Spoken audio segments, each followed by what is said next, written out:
This is David Perlo with Go for Emuna. I had a wonderful opportunity to take a job interview at a school for religious kids and non-religious kids together, which is something totally new to me. I'm used to the ultra-Orthodox community as a teacher, and this was a first for me to step in and be with little kids who are coming from all different types of backgrounds. And I had to get there a little bit early and start the class at 9 o'clock. And it was amazing. They were having breakfast, and the teacher, their homeroom teacher, told them that they needed to start doing the Birkat Hamazon, the final prayers for the food, like the blessing after the meal. And there was a girl there who did not look religious at all, and she was saying the Birkat Hamazon with such joy and such faith and such pride in who she was, this little fifth grader, Kita, and I was looking at her, and I had never seen anyone say the blessing after meals like that before in my life. I was thinking to myself, maybe she just wants to prolong, the start of the class, but I let her finish and didn't rush or anything like that, and you could just tell she was just so proud of what she was doing, and she was joyous in it. But if you were to look at her, from the street or something like that, you would say, oh, she doesn't even know what the blessing after the meals is. So many of us who are wearing kippas and wearing the tzitzis and everything, it's so much of it is just external. We're just doing it because we're used to it. It's habitual, and we don't really put our hearts in it. But this girl, she taught me something.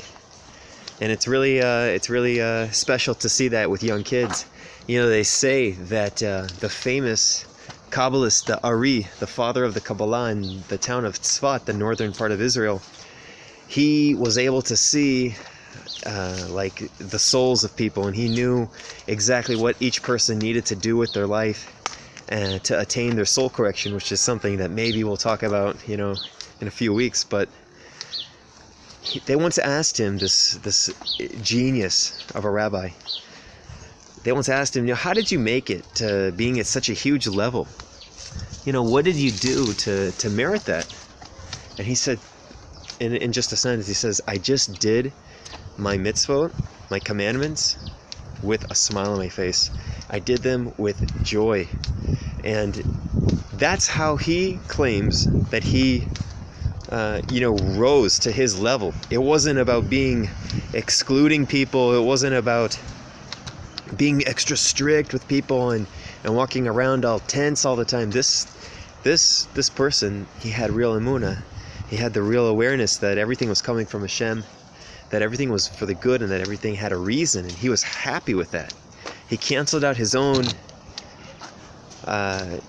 interpretations of situations, and at times would just cancel himself to the reality of what Hashem was giving him with joy, which is something very hard for us because we all have our egos and we all think that things need to go our way. But in this case, we learn that this girl, she's on the right path, and maybe we merit to walk in such a path just like her.